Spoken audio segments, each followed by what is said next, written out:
Así que esperemos encontrar, lo que más vamos a encontrar van a ser varios caracoles, moluscos, etcétera, pero de repente aparecen cosas bien interesantes como este nudibranquio, como poliquetos también, por ejemplo, que son los gusanos de tierra, entre comillas, que es la lombriz de tierra que nosotros conocemos, pero esta es la lombriz marina, que es del mismo grupo, pero es como un gusano, pero la única diferencia es que tiene como patas a los lados. Son bien bonitos. Hemos hablado mucho, perdido mucho tiempo, así que vamos derechamente al grano. Algunas cosas las vamos a pasar ahí, usted las lee de vuelta. Lo que ya hemos visto y que va a posicionar al grupo de los moluscos respecto de otros animales. ¿Ya? Si vamos hacia atrás, multicelulares, ¿cierto? Estamos dentro de los multicelulares. Tienen tejidos verdaderos, simetría bilateral, 3 capas germinativas, son protostomados todavía, ¿ya? Y esto que está en azul corresponden a las características apomórficas del grupo, es decir, a las características que definen, a las características que los diferencian de otros. Y son básicamente el manto. Ya recuerde usted que lo dijimos en clase, esto ya lo vimos en el práctico. Por eso es interesante otro consejo, las personas mayores ya estamos dando consejos, ¿cierto? Es que usted al práctico llegue con la guía leída. O sea, no puede llegar ahí a instalarse virginalmente al práctico. No puede. O sea, es un desperdicio. Es un desperdicio. O sea, no cuesta nada, por último en el metro, en algún minuto ahí a la hora de colación, qué sé yo, mientras se fuma un cigarro, cualquier cosa, una leída, si tampoco es, se va a leer 50 hojas, 2 hojitas, 3 hojitas. Eso es lo ideal, que usted sepa que cuando va a abrir la macha, escucha los sifones, esta cuestión y servirá para esto, entonces después usted lo vea, me pregunte, le pregunta a la profesora Daniela, pues es sacar algún provecho, ver, porque muchas veces las cosas que uno ve acá no las contextualiza, no las pone en perspectiva en función de su posición en el organismo, su funcionamiento, etc. Así que eso tiene que tratar de hacerlo. ¿Ya? El manto y el pie muscular más allá de la masa visceral son características que no se encuentran en otro grupo. ¿Ya? Son características apomórfico, es algo que, por ejemplo, los mamíferos, ¿qué es apomórfico? El pelo, glándulas mamarias desarrolladas en la alma. ¿Ya? Hay otras adicionales, pero esas son como las que todo el mundo lo repite. Uno podría también pensar en el diafragma. ¿Ya? No hay diafragma en otro, aunque en las aves hay un esbozo de diafragma, pero el diafragma como tal, separando la cavidad interna del cuerpo en cavidad torácica y abdominal y participando en la respiración, bla, bla, bla, bla, solo los mamíferos. ¿Ya? Este grupo es un grupo más o menos grandote y que tiene su mayor diversidad, obviamente, en el ambiente marino, ¿ya? Pues, acuático en términos generales y esencialmente marino, aunque hay algunos representantes dulceacuícolas, es decir, en el agua dulce, y unos pocos en el ambiente terrestre. Sin embargo, como también mencionamos ese día en el práctico, la presencia de moluscos en el ambiente terrestre está sujeta y de alguna manera condicionada a la presencia de humedad. Cuando uno encuentra caracoles de jardín, si uno vive en una casa o va de visita a una casa, es probablemente en el lugar, en el ambiente más húmedo de ese patio. No es a donde da el sol a las 3 de la tarde. ¿Ya? Básicamente, ¿por qué? Porque son individuos que no tienen las características para evitar la pérdida del agua. Vuelvo a repetir. Uno de los principales problemas que hubo que solucionar cuando se coloniza el ambiente terrestre es evitar la pérdida de agua. Todos los organismos. ¿Por qué se colonizó el ambiente terrestre? No se sabe. uno podría argumentar en distintos sentidos, porque algún individuo quedó aislado allí, se secó esa charca y posibilitaron, tenían algunas características, porque habían mejores características, porque más alimentos. ¿Se aburrió, don Carlos? Ya terminamos casi, ¿ya? No se sabe. Uno puede pensar en muchas líneas del por qué. Y claramente vivir en el ambiente terrestre es más complejo que vivir en el agua. ¿Por qué, don Carlos, para que esté? ¿Perdón? ¿Por qué vivir en el ambiente terrestre no se produce? Ya, don Carlos. Oye, ¿Por qué es más difícil desde el punto de vista biológico que estamos hablando? porque el alimento es más difícil adquirir, está más lejos, hay que caminar, hay que desarrollar. No sé. Puede ser. Porque en el mar está ahí, pero anda flotando. Bueno, ya se la aguanta. Dele. El calor, la temperatura es más extrema, ¿A qué se refiere con eso? es más alta. ¿No? En el mar, el agua es más, la temperatura del mar es más baja. A ver, no le entiendo. ¿Más alta, más baja, más qué? No, pero la tierra es más alta, digamos. Dependiendo de las zonas pueden ser hasta. ¿Se refiere a la oscilación térmica? Es una variable. No, y que también el extremo más alto, el extremo alto, es mucho mayor que en el agua. ¿Ya? Oscilación térmica la llamaría. En el ambiente terrestre es mayor. Claro. O sea, hay una variación de 0 grados a 40, por ejemplo, que en el agua no se da. ¿Qué más?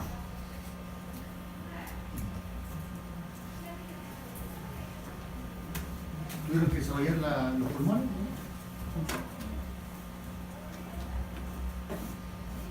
¿Qué más? Ayuden a don Carlos. ¿Qué quiere decir con eso? Tomar el Transantiago en la mañana, eso. En el metro. Pero eso llevado a la... ¿A qué se refiere? ¿A la musculatura? ¿A los huesos? Claro, para poder tener el alimento. El desplazamiento para... Claramente es mucho más fácil moverse en el agua. Sí. O sea, es cosa de mirar o pensar en un pez que prácticamente con un pequeño movimiento logra desplazarse. Un gasto de energía mínimo. Mantenerse también es eventualmente mucho más fácil. ¿Ya? El peso o masa, no sé, siempre se me confunde. Pero usted me entiende a quién me quiero referir. Una ballena no podría vivir como tal en la Tierra, con ese peso, y prueba de ello es que... ¿Y por qué se muere una ballena, a ver, don Carlos? Usted que lo sabe todo. Además, ¿por qué se muere una ballena cuando encalla? Porque se muere. Porque se encalló. No, porque no puede respirar. No puede extender Porque es un mamífero, ¿cierto? No es un pescado. Digo yo porque alguien puede decir que es un pescado. ¿Quién? Tiene pelo. Solamente algunos residuos en algunas partes. No residuos, remanentes de pelo. Porque recuerde usted que es un mamífero que tiene pelo y que sus parientes lejanos son rinocerontes de ese grupo y que se adaptó a vivir en el ambiente acuático. Y para adaptarse a un ambiente en particular hay que modificar ciertas estructuras. Y una de las estructuras que los mamíferos acuáticos, como los delfines y todo ese grupo, ballenas, bla, bla, bla, modificaron fue perder el pelo. Es como cuando usted se mete a bañarse con un abrigo. No hay abrigo cuando uno se mete, salvo que lo empuje, porque cuesta demasiado. Pero gráfico, como se desprendieron, por así decirlo, ¿ya? Pero con un abrigo grueso y que chupe harta agua, ¿ya? para que vea el peso. ¿Ya? Los moluscos en términos generales tienen importancia para el hombre porque muchos de ellos han sido cultivados y son manejados por el hombre y son una fuente no menor de alimentación. Y además, como usted ya bien sabe, particularmente don Carlos, es que algunos moluscos actúan como hospederos intermedios en el ciclo de algunos trematos, no de Taenia sagittaria. Algunas de las características, el manto, que ya vimos que era una característica exclusiva de ellos y que es un tejido, un epitelio que va a secretar, por ejemplo, las conchas y va a cubrir la masa visceral. Particularmente interesante va a ser el manto para los moluscos que son terrestres, porque ¿cómo respiran los moluscos acuáticos, Yunis? Con las branquias, ¿cierto? Branquiotenidos. Pero en la tierra, ¿cómo respiran? ¿Con los pulmones? No. No tienen nada pulmón. Ajá, Porque el manto se vasculariza, tal como vimos recién en el anfibio, que el tegumento, la piel, por el embés estaba altamente vascularizado, ¿cierto? Aquí al manto le pasa más o menos lo mismo y ayuda al intercambio gaseoso, particularmente en los moluscos que son acuáticos. ¿Ya? Aquí los moluscos se desarrollan a partir de una larva. Tienen, recuerden, fecundación externa. Cuando se les preguntó en la prueba de sistema circulatorio, excretor, tipo de fecundación, no tenía que responder presente o ausente, tenía que dar las características. Casi es una tinterillada de la azul, ¿ya? Casi una tinterilla. Como los profesores también usan tinterilla, yo le puse medio punto, ¿no? Por ser generoso, porque tenía puesto todo mal esa cuestión, ¿ya? Porque la pregunta era ¿qué diablo tenía de sistema excretor el nemato? ¿Qué tenía el molusco y qué tenía el artrópodo? Al menos algo, y si estaba o no presente, ¿ya? Los moluscos tienen fecundación externa, es decir, los gametos masculino y femenino se liberan al exterior y desde allí, cuando se unen, cuando se produce la fecundación, se forma una larva, se llama una larva trocófora. Tiene el sistema circulatorio abierto, ¿ya? Y son los primeros organismos celomados que nosotros vamos a ver. Hemos visto organismos acelomados como, por ejemplo, ¿como quién? ¿Cómo fue el primer organismo acelomado que vimos?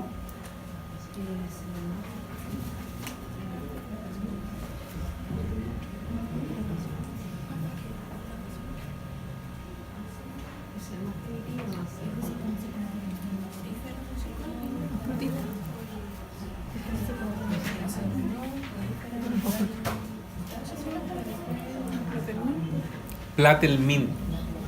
Protistas no son nada animales. Los vimos única y exclusivamente porque tienen una importancia para el hombre y los animales, porque producen algunas enfermedades. Pero no son del reino animal. Recuerden que este curso, por si a alguien se le olvidó, estudia los animales. ¿Por qué vimos los protozoos? Por lo que les dije, ¿ya? Platelmintos acelomados. Después pasamos al otro estado. ¿Cuál era, don Cristóbal? Usted no vino. Igual. Se salvó. ¿Usted? ¿Cuál es la condición siguiente? Y un ejemplo. Los... ¿Ah? Los nematos. Y ahora, el primer representante celomado son los moluscos.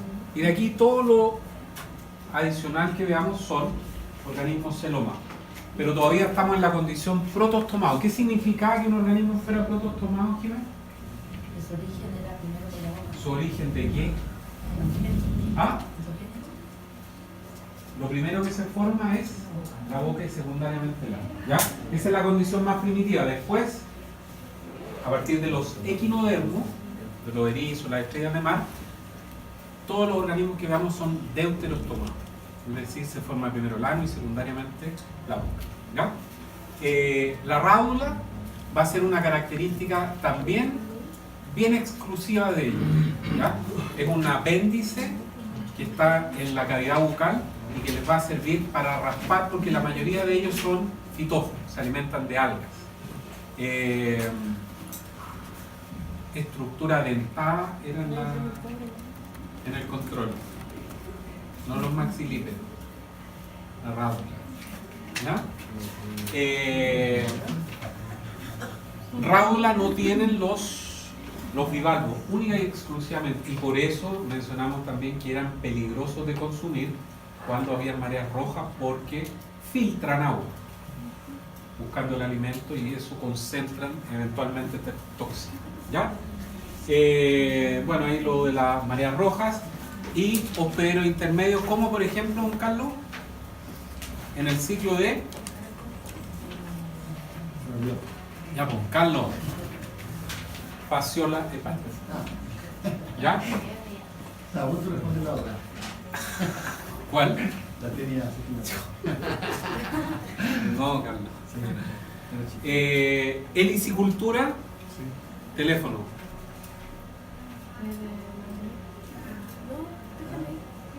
¿Y si se enoja? Yo que usted conteste. No, sí. No, conteste, si no nos vamos a meter nosotros en quién. No vamos a escuchar la conversación.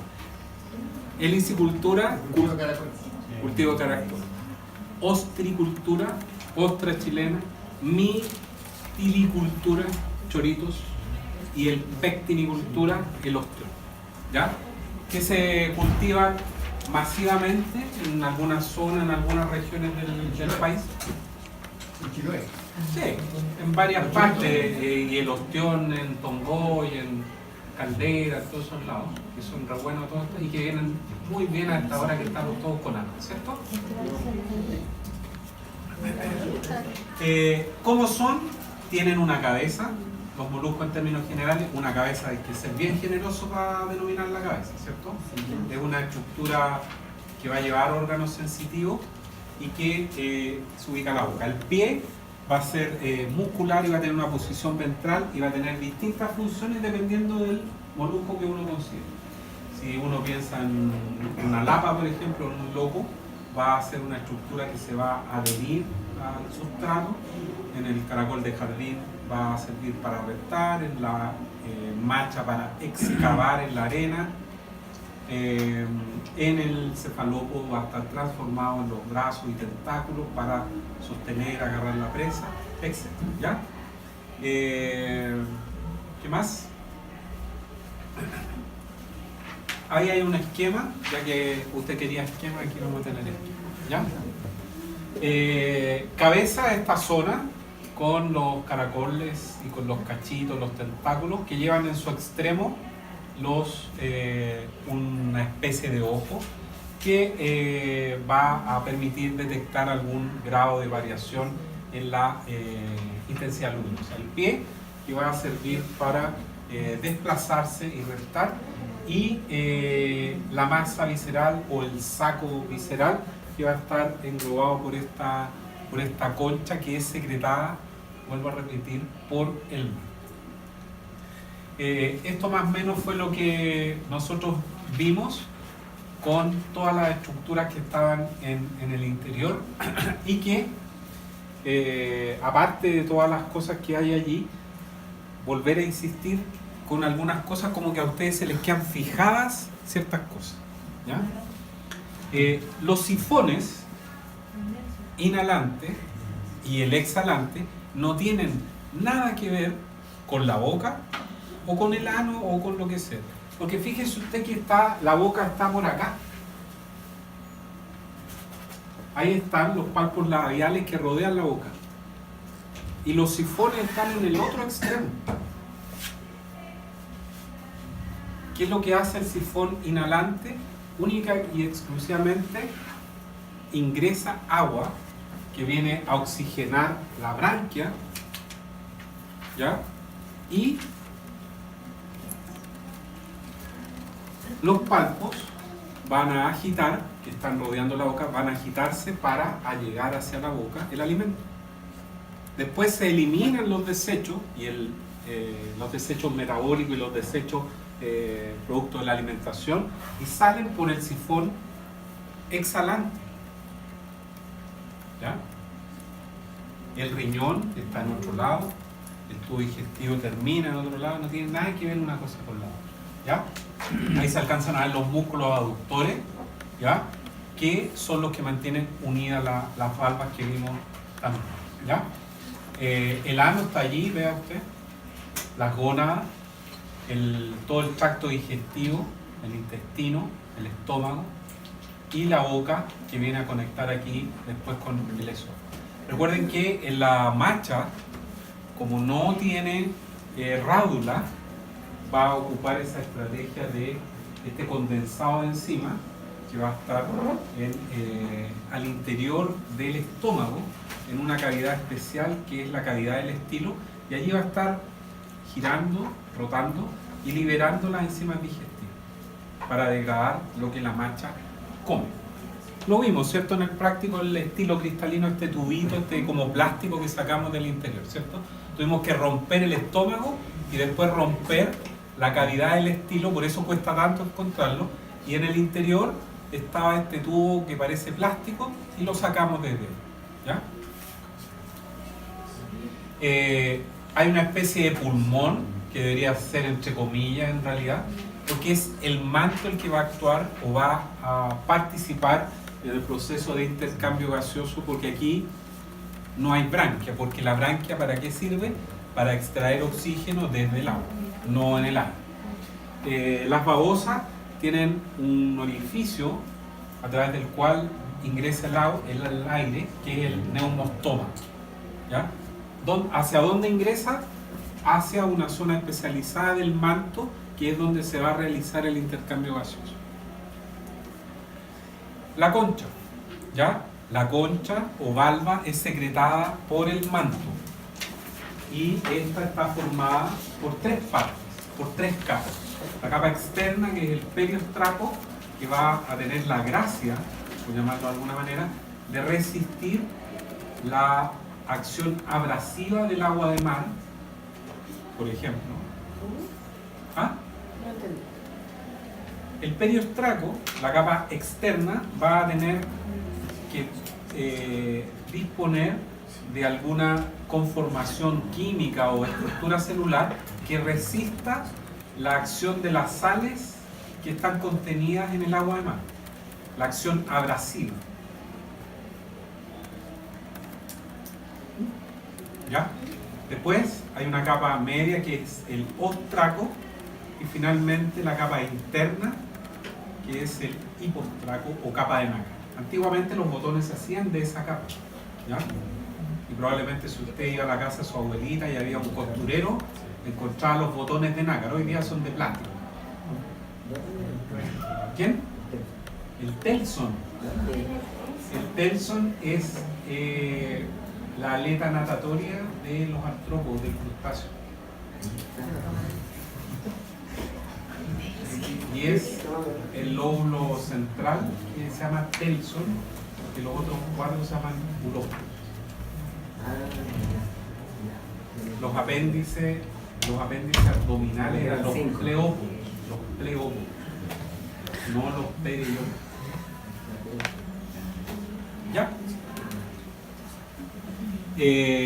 Bueno, vamos aquí, pero tal vez en esta podemos ver mejor porque es una almeja, ¿cierto? Acá está el periostraco a la vista, la capa externa, la que uno ve, ¿cierto? Donde están marcadas, delineadas las líneas de crecimiento, y que las líneas de crecimiento tienen una relación no como los anillos de los árboles, no es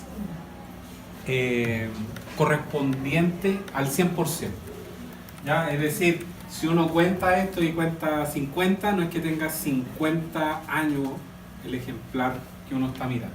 pero hay alguna relación básicamente en alguna medida, ¿ya? Pero no es estas líneas de crecimiento al 100%. ¿Por dónde crece la valva? Por acá. Crece en este sentido. ¿Por qué? Porque la parte más antigua de la valva, la que primero se formó, ¿cómo se llama? Humbo. ¿Y por qué no pusieron humbo con la... pusieron charnela, no sé qué cuestión? Ah, ya, está bien, está bien, está bien. El humbo, el periostraco y las líneas de crecimiento. Cuando miramos ahora la vista interna o hipostraco, o capa de nácar, vemos la charnela, el ligamento, esa parte brusca, los músculos aductores, ¿ya? Anterior y posterior, una línea que hay acá, que es la línea palial, ¿ya? ¿Qué indica la línea palial? El punto hasta donde estaba insertado el manto. Recuerden que el manto forma esto. Palial. ¿Ya? Esta zona de acá es la zona donde está el cuerpo de la almeja en este caso. Y se denomina seno palial. Seno palial. Charnela. ¿Qué es lo que es la charnela?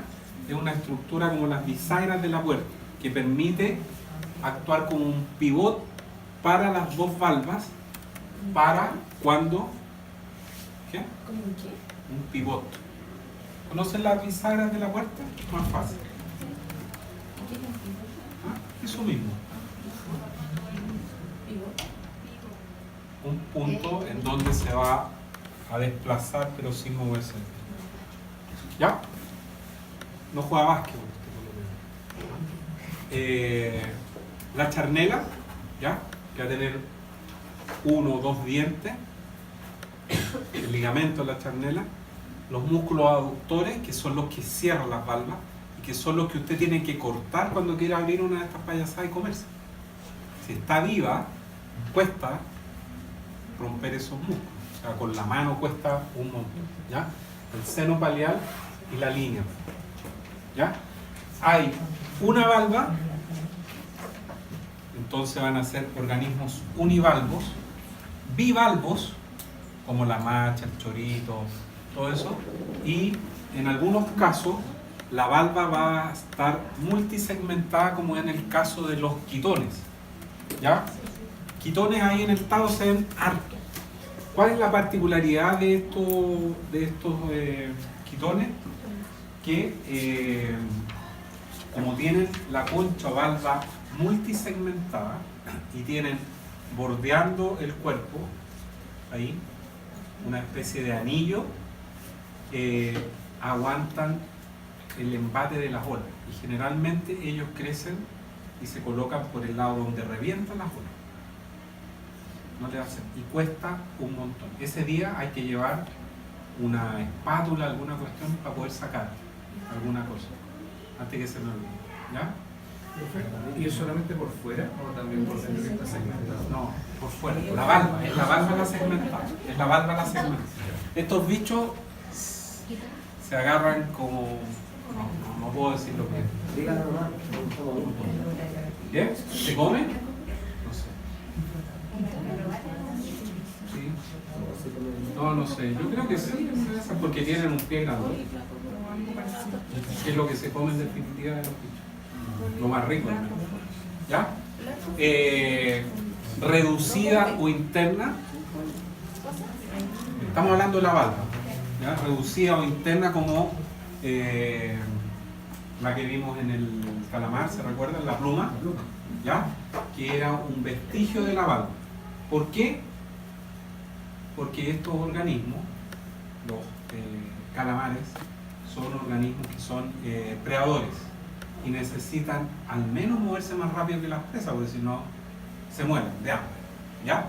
Y los pulpos, que son los cefalópodos más evolucionados, ni siquiera tienen pluma, ¿ya?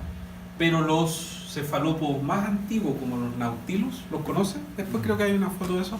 Eso era una valva grandota, ¿ya? Pero progresivamente fueron reduciendo, como lo que vimos nosotros, la pluma, y los pulpos incluso no tienen. esta estructura era un ojo, que era una estructura análoga al ojo de los peces. ¿Qué significa que una estructura sea análoga, señorita? ¿Cómo se llama usted? No me acuerdo. Gladys. Sí, lo dijo en la última clase, me acuerdo.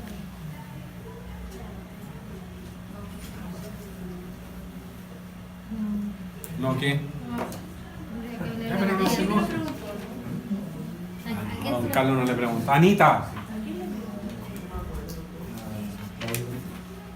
¿Claudio le pregunté? ¿Ya? ¿Está Claudio?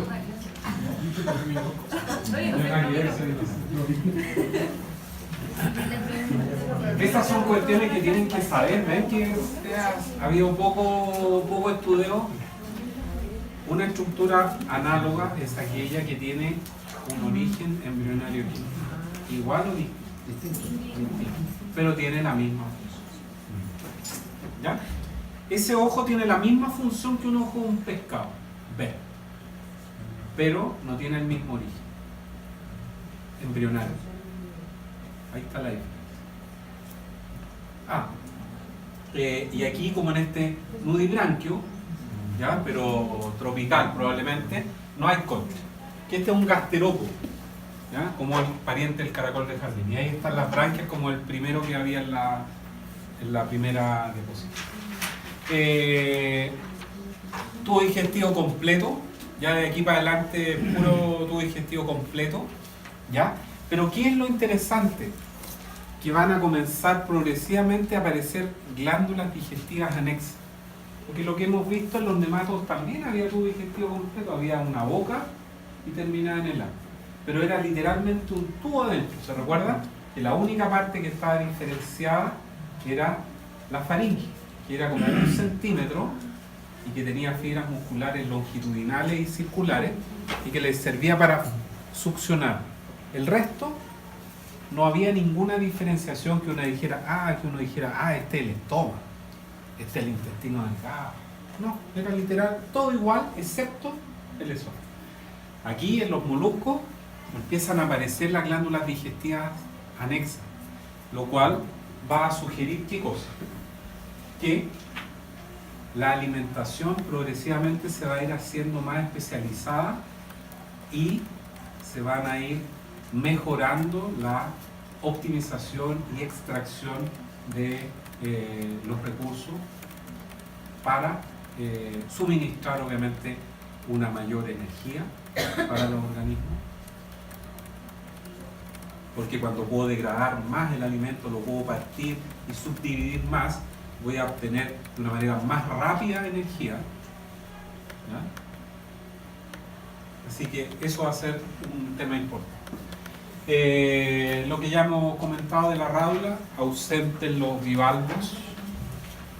Así es la rádula, ahí hay una fotografía electrónica de este órgano raspador que está montado sobre una estructura que se llama odontófono y que es como una correa transportadora que conforme se gasta se va desplazando y moviendo. ¿Es vital para los moluscos? Es vital, porque la mayoría de ellos son organismos fitófagos que se alimentan de algas que están por lo general adosadas a las rocas. ¿Ya? Entonces raspan las rocas con esta rádula y obviamente los dientes se gastan y eso se va colocando. Bueno, esto vamos a pasar por alto. Particularmente interesantes son los pulpos y todo esto, que son organismos predadores y no son tan dañinos para los cultivos de moluscos como las estrellas de mar, que arrasan con los cultivos, los pulpos, pero ellos de igual manera logran vencer la acción de los músculos aductores y comerse su buena cantidad de ostra, de cualquier cosa. No son tan perjudiciales como lo que más arrasa con los cultivos son las estrellas de mar. Las estrellas de mar son una plaga para la gente. ¿Ya? ¿Cómo respiran? Respiran los moluscos a través de branquias o tenidos. ¿Qué es una branquia? es igual que un pulmón, no igual morfológicamente, pero guarde las proporciones, cumple la misma función, extraer el oxígeno desde un sustrato, que en este caso de la branquia es el agua y el pulmón es el aire, ¿ya? Y funciona bastante bien para... Claro, y delante usted mencionaba el caracol, no tiene branquias, pero este que está en el mar, el caracol de mar. ¿Cuál es la pregunta? No sé, no la entendí. ¿El Disculpe. caracol de mar tiene branquias? ¿Cuál caracol? El caracol de mar. ¿Pero cuál? Es que no me sé nada. Si está en el agua, tiene branquia. Porque el problema de la branquia es que la branquia no sirve para extraer oxígeno desde el aire. Por eso un pescado cuando sale, un pez cuando lo captura y lo saca, se ahoga. Porque la branquia no puede extraer el oxígeno desde el aire. Lo mismo que un pulmón nuestro no puede extraer oxígeno desde el agua. Aunque en el agua, en muchas aguas, hay más oxígeno que en el aire. Pero no está adaptado fisiológicamente para extraer el oxígeno desde ahí. Entonces, si el molusco está en el agua, tiene branquia.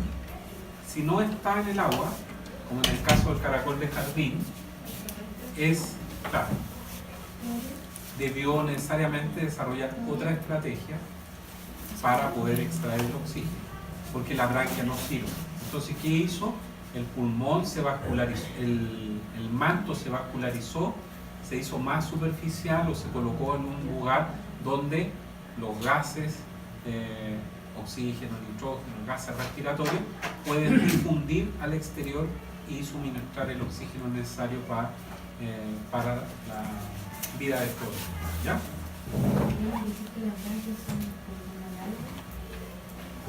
¿Cómo no lo entiendo? ¿Tiene la misma función? ¿Que un pulmón nuestro? No creo. Yo creo que no son estructurales. Igual es se circula bien.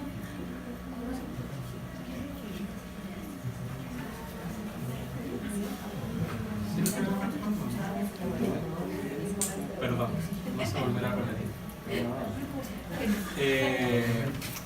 Ya, sistema circulatorio en estos organismos es un sistema circulatorio abierto.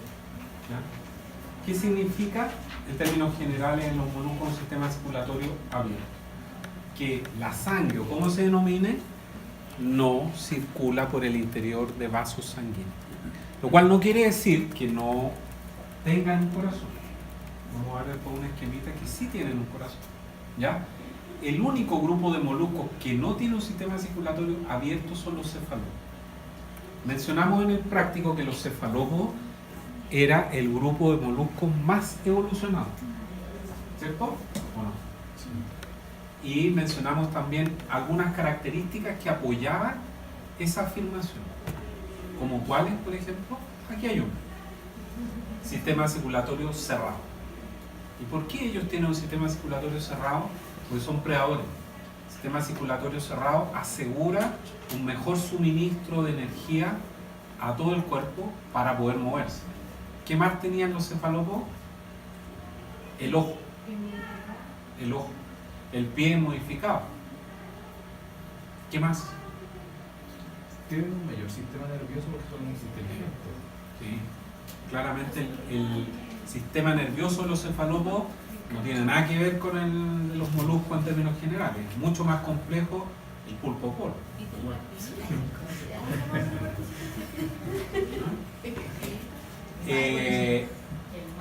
La característica de esta mandíbula, el pico córneo, que claramente es una estructura que le permite capturar y desgarrar el tejido de la presa. ¿Ya? Corazón de una o dos aurículas y un ventrículo. Ya aquí vamos a ver un ejemplo más mejor. ¿Cómo funciona esto? La sangre sí circula por el interior de un corazón, ¿ya? Y por lo general un único vaso, que se denomina aorta en la mayoría de los casos, que tiene una posición dorsal. Por lo general el corazón y el sistema circulatorio le hace corazón y este único vaso, que se llama aorta en la mayoría de los casos, tiene una posición dorsal. Y es fácil de entender por qué. Porque en un sistema circulatorio abierto, esta aorta no se conecta con nada más. Entonces la sangre, la hemolinfa, como se denomine, cae a la cavidad interna del cuerpo y comienza por simple gravedad a bañar los órganos internos. Y el cuerpo, la musculatura, los movimientos del cuerpo van desplazando esa sangre, o como se denomine, hacia las branquias, porque allí se va a realizar el intercambio gaseoso. Y nuevamente la sangre oxigenada, aquí rojita, pasa a la aurícula, al ventrículo, vuelta al hemocele, se capturan todos los desechos, se va perdiendo progresivamente el oxígeno y de vuelta. ¿Es eficiente? Sí. Varios organismos tienen un sistema circulatorio abierto, los moluscos, 60.000 especies, los artrópodos, más de 1 millón de especies, pero la limitante puede ser el tamaño. ¿Ya? El tamaño no es importante siempre, ¿ya? Pero en este caso sí. ¿Por qué? Porque en estos organismos que son más o menos pequeños, un sistema circulatorio abierto va cumpliendo o cumple todas las funciones que requiere un sistema circulatorio de este caso. Además hay que entender que en la mayoría de estos organismos el sistema circulatorio no cumple una función respiratoria o de transportar gases respiratorios asociados a ciertas células. ¿Ya? Así que, ¿funciona para ello? Funciona, sin problema. ¿Ya? Bueno, metanefrino. Ya hemos dicho hasta el cansancio, aunque algunos se obstinan en señalar que el sistema excretor que les pregunté en la prueba tenía que ver con el sistema digestivo, pero bueno, lo voy a pasar por alto, no lo voy a tomar como una cosa contra el profesor. ¿Ya? El sistema excretor tiene que ver con la eliminación de los desechos metabólicos y la mantención de la homeostasis interna, del equilibrio interno, eliminando desechos metabólicos producto de la actividad celular. ¿Ya? Esa es la función esencial. Este metanefridio, que es característico de los moluscos, para ello funciona bastante bien y es literalmente una especie de riñón, que su unidad funcional es un nefridio, que va a tener una conformación de un tubo que está una especie como enrollado allí y va a recoger todos los desechos metabólicos que van a llegar al celoma y son eliminados a través de un pequeño agujero hacia el exterior. ¿Ya? Claramente es más evolucionado que los protonefridios que vimos. ¿Dónde?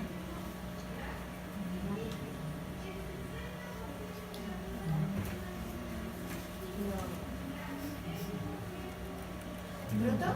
Gladys, ¿dónde vimos protonefridios? Los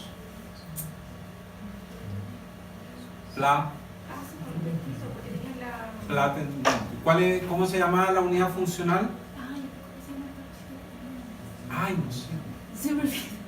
No se le tiene que olvidar. La célula flamígera.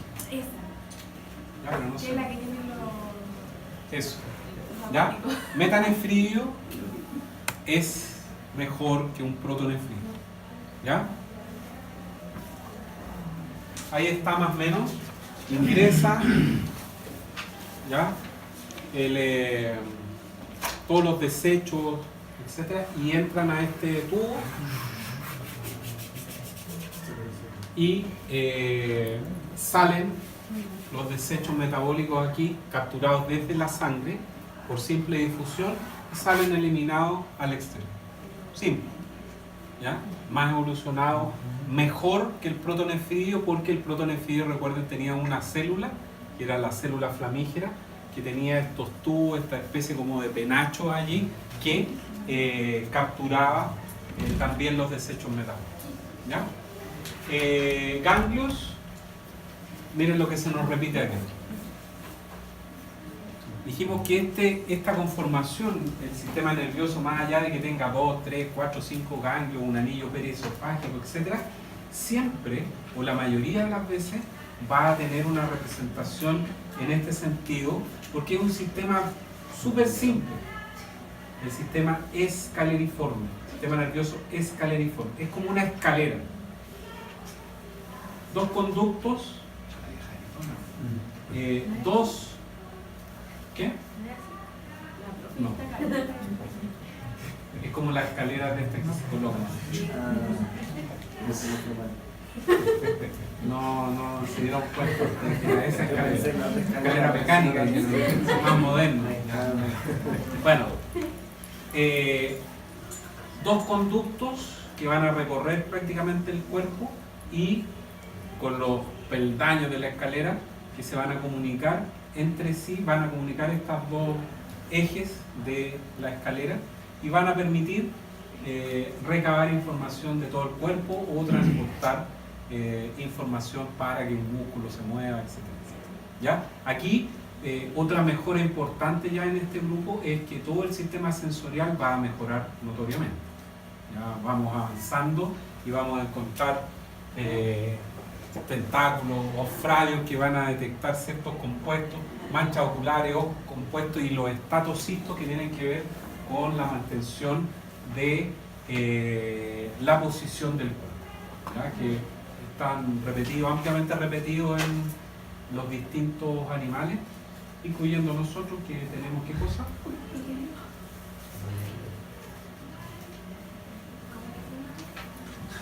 Para mantener el equilibrio cuando uno sabe que tiene la cabeza chueca así. El oído medio, pero ¿qué hay ahí? Los... Tarea para la clase.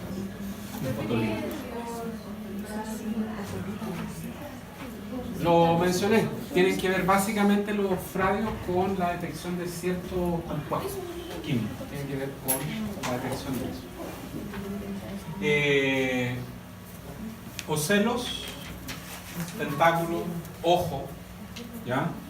Un ojo más compuesto que, como vimos, algunos alcanzaron a insectar el ojo del calamar, ¿cierto? Y vimos que en su interior tenía incluso un cristalino. ¿Cuál es la diferencia con el nuestro, por ejemplo?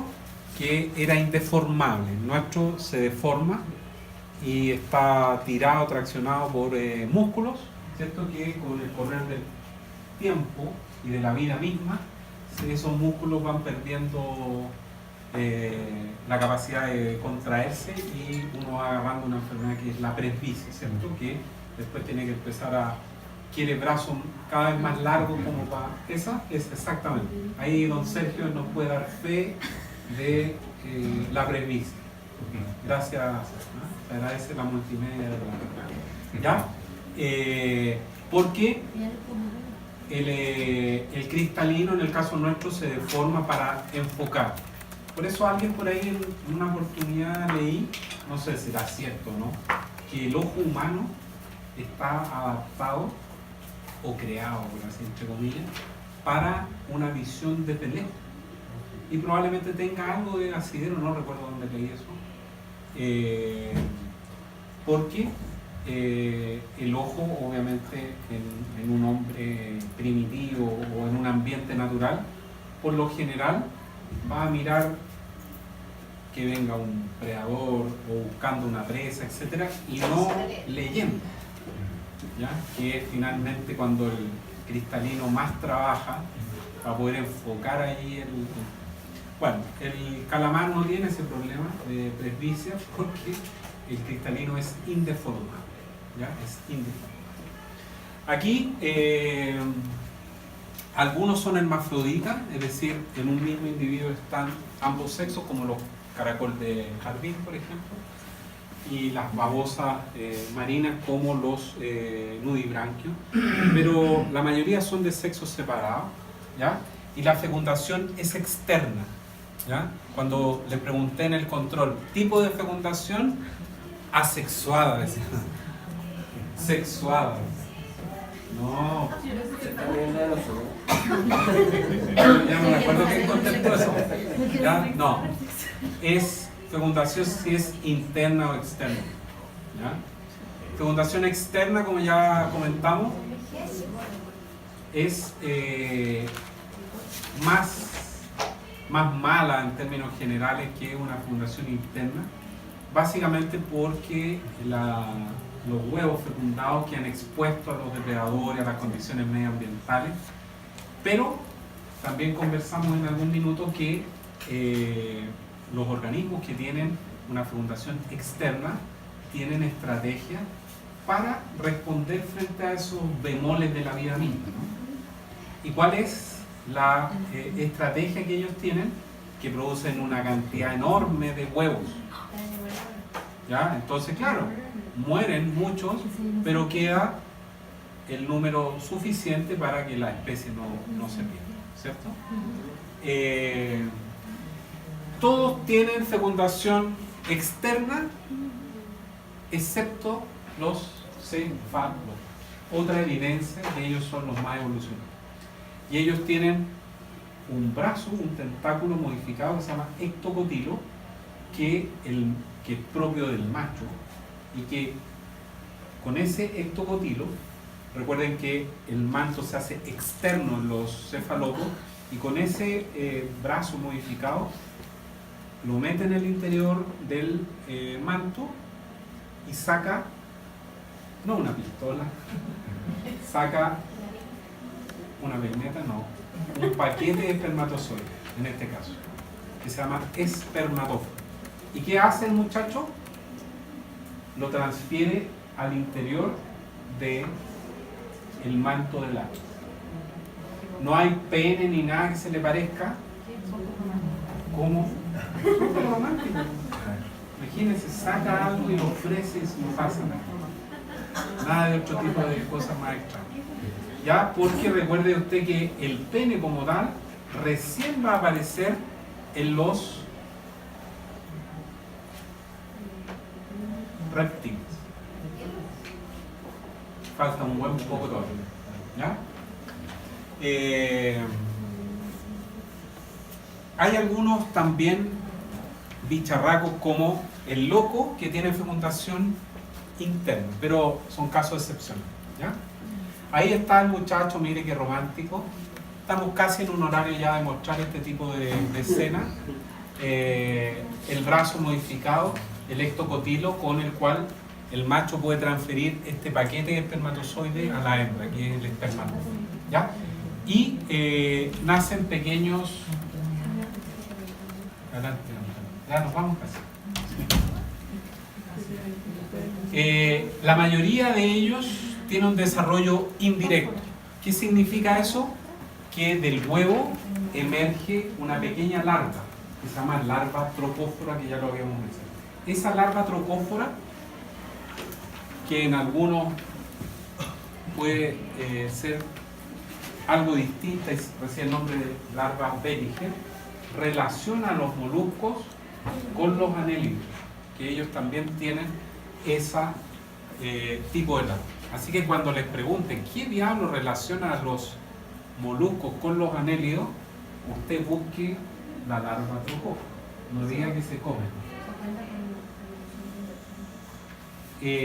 Se cuenta como no evolución.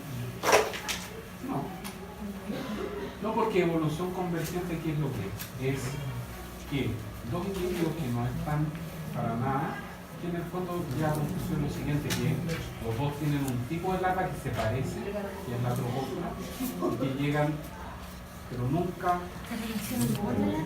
se relacionan al final de esa larva. Lo único que los relaciona es la forma en la que tiene esa larva. ¿Ya? pero los anélidos, la gran mayoría de ellos no viven en el agua, salvo los yo diría que no evolucionó. Ahí está la metamorfosis de un molusco, y fíjese usted que lo primero que se forma en una pequeña larva de molusco es la concha. ¿Y qué parte? El humbo. ¿Ya? Recuerden que siempre hemos dicho que el humbo es la parte más antigua de la valva, lo que primero se forma. ¿Ya? Y de allí viene y se forma todo el ¿ya? Los siguientes son los grupos en los cuales se subdividen los moluscos: monoplacóforos, aplacóforos, poliplacóforos, escafópodos, gastrópodos, bivalvos, cefalópodos.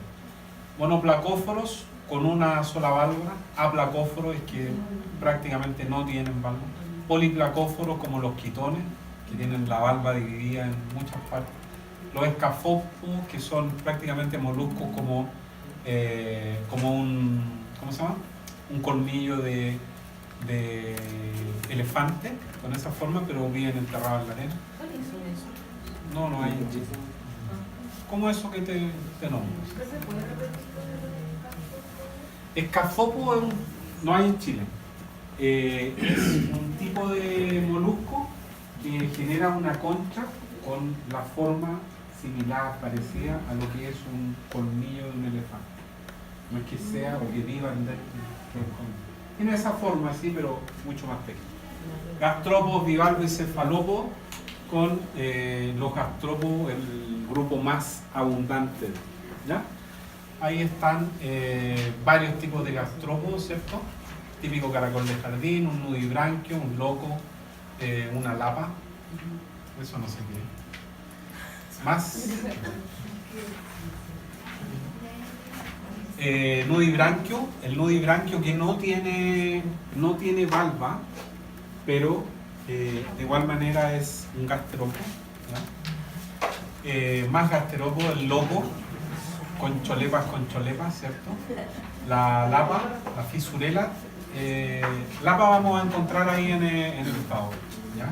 Usted va a llevar un librito escaneado que alguien del grupo ojalá lo imprima, porque allí están en imágenes lo que usted va a tener que buscar y entregar. No, un librito que yo se lo mandé allá a la profesora Daniela y que ella lo va a compartir con ustedes, y que cuando se organicen en un grupo que va a ser libre, tienen que tener, el grupo tiene que ordenarse y darse una orgánica. Hay que llevar un lápiz para hacer el informe, porque el informe usted lo entrega. ¿Cómo? El informe lo tiene que entregar al término de la actividad, no una semana de vuelta, porque si no ahí se transforma en copiado y pegado. Materiales para colectar. ¿Qué? Van a sacar muestras que las van a mantener hasta que nosotros las veamos, y después las vamos a devolver ahí al lugar. Y ese librito tienen que llevarlo porque es de la costa chilena, entonces para no usar los teléfonos que de repente dicen una cuestión que es de África o de cualquier lado, ¿ya? El Helix aspersa, más ahora bivalvos, ¿cierto? Almeja, la macha, chorito, etc. Ahí está el Nautilus, ¿ya? Así eran los cefalópodos más primitivos, ¿ya? Había una gran concha que obviamente restringía la velocidad o la capacidad de respuesta frente a una presa potencial, y progresivamente estos organismos fueron disminuyendo hasta que los pulpos, los más evolucionados, no tienen hoy día ningún vestigio de valva como la que vimos en el cefalópodo que disectamos en el práctico, que era el oligo, que tenía esta pluma que era un vestigio de valva. Ahí está el poliplacófono, que tiene la valva dividida o subdividida en una serie de pequeñas valvas, y tiene este cinturón que les permite sostenerse firmemente y que es bien probable que a mano limpia sea bien difícil o casi imposible sacarlo. Así que hay que llevar alguna espátula, alguna cosa que permita sacar. Este también está fotografiado ahí en el tabo, es el Quitón granosus, ¿ya? Y vean que aquí se ve mucho mejor y el anillo, ¿ya? Adosado ahí sobre una roca, cuesta harto sacarlo, desprender, ¿ya? Esta, si no me falla la memoria, es una foto de ahí de ese lugar y por eso tenemos que ir acorde a la marea, porque si llegamos allá cuando hay marea alta, o sea, alguien que lleve paleta y juego de cartas para... ¿Ya? Nosotros necesitamos llegar cuando el agua esté retirada y allí podamos trabajar. Y hay que tener cuidado porque las rocas van a estar húmedas, mojadas y hay algas sobre ellas. Entonces, los que caminan sobre eso, yo no, se caen. O sea, hay que llevar ropa. Hay que llevar ropa, va a ser en junio, 28 de junio, frío. Junio, va a ser frío, puede estar lloviendo, pero como los bichos que vamos a ver están mojados, da lo mismo. Así que la salida no se suspende si está lloviendo. Hay que llevar ropa acorde a la pesca. Un chora, bata pelada, botas no sirven porque... Bueno, lleva. Ahí le dice que sí. Sí, no, igual pueden servir. Igual pueden servir. ¿Ya? Vamos a usar... vamos a ver un par de conceptos de zonación marina. Básicamente para tener alguna idea de qué es lo que es factible de encontrar y de poder visualizar. Básicamente siempre se habla en función de la placa continental y que eso va a describir básicamente tres zonas, que son la zona litoral, ¿ya? Que es básicamente la que está bajo la influencia más marcada de las mareas, una zona nerítica, que es coincidentemente la zona más abundante y más rica en cuanto a distintas especies. Ustedes tienen ahí congrio, róbalo, merluza, jurel, reineta, pejerrey, anchoveta, corvina. Acá en la zona litoral, donde vamos a ir nosotros a trabajar, también encontramos ahí pejes sapo, pero no hay una gran diversidad de peces porque aquí las mareas avanzan y se retiran, entonces no todos los peces tienen la capacidad de tolerar esa variación en el agua. Pero acá claramente hay una mayor riqueza en cuanto a ese tipo de especies, pero la gran mayoría de los moluscos viven en la zona litoral. Por eso en Isla de Pascua casi no hay, no hay moluscos. ¿Por qué? ¿Por qué no hay?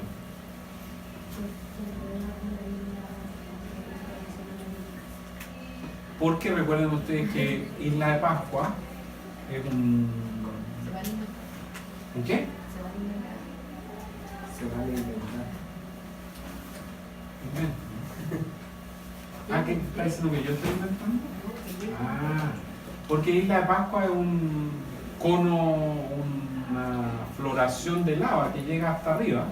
Entonces, eso sobresale producto de la erupción volcánica, pero la profundidad que hay al lado de eso puede ser perfectamente miles de metros, y así es. Entonces, moluscos ahí no hay, prácticamente. Pero sí,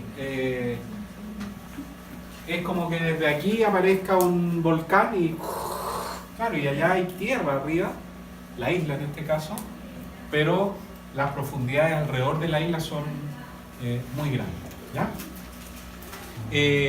Un par de conceptos acá: bentónico y pelágico. ¿A qué hace referencia eso? organismos bentónicos son aquellos que viven en el fondo marino. Y no solo marino, sino lacustre. ¿Qué es lacustre? Don Carlos, usted no. No. Sí, pero le quiero preguntar a usted.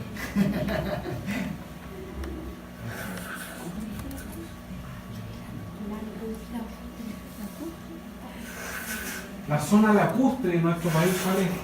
¿Han resfriado? ¿Han resfriado? ¿Sí?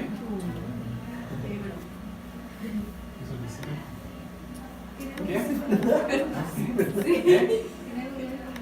Los lagos. La zona lacustre es los lagos. ¿Ya? Entonces, bentónico es un organismo que vive en el fondo, ya sea mar o agua dulce.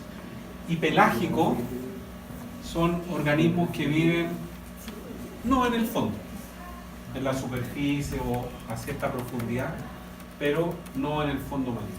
¿Ya? Aquí está lo mismo, básicamente la zona melítica, con aquí dentro de la zona litoral y la sublitoral. La zona litoral nuevamente es la zona que está bajo la influencia de las mareas y siempre asociada a lo que es la plataforma continental.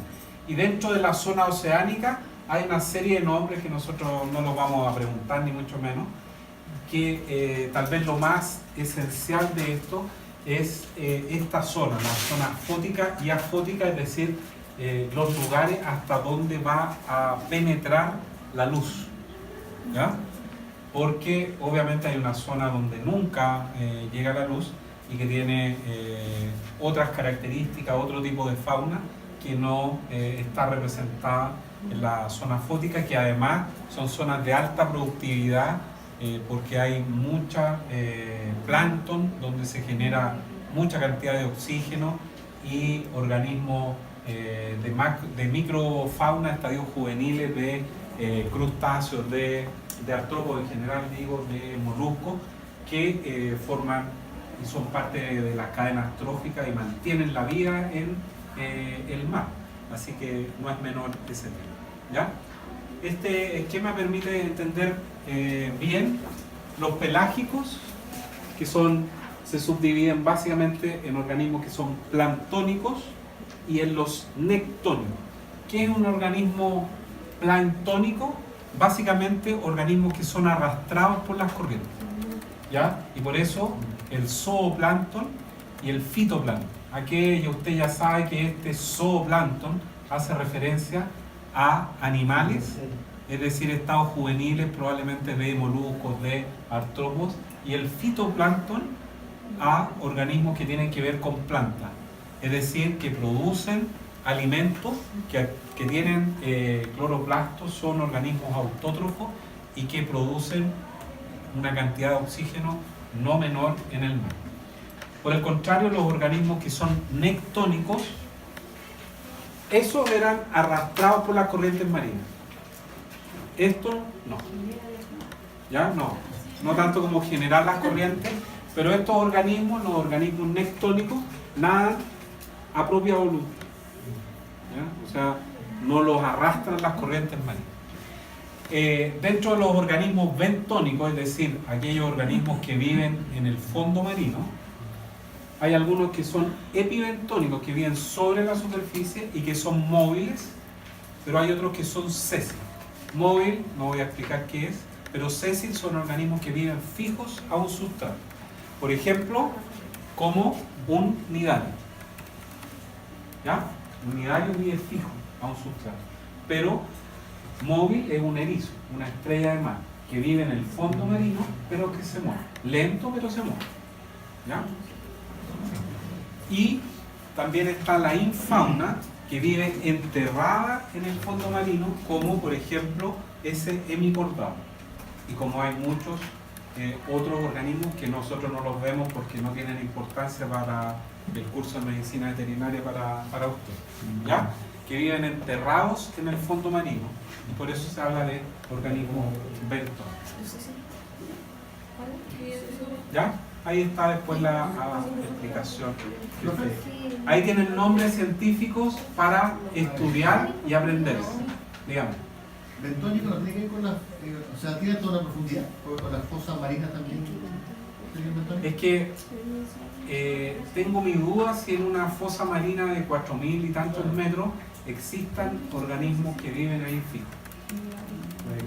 Puede. Pero, Ana, Por eso tengo dudas, pero no estoy descartando. fijo ahí, claro, no.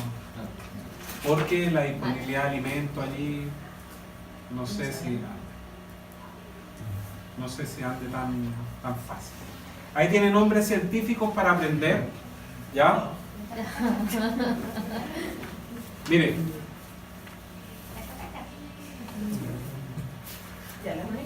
nombres vernaculares, que son de géneros distintos, ¿ya? Y que probablemente tienen rangos de distribución distintos. Por eso no se puede usar un nombre vernacular para identificar una especie. ¿Ya? Los quitones, bivalvos, la macha que vimos en el práctico, la Mesoderma donacio, ¿ya? Esta es la más típica, la prototaca, ¿ya?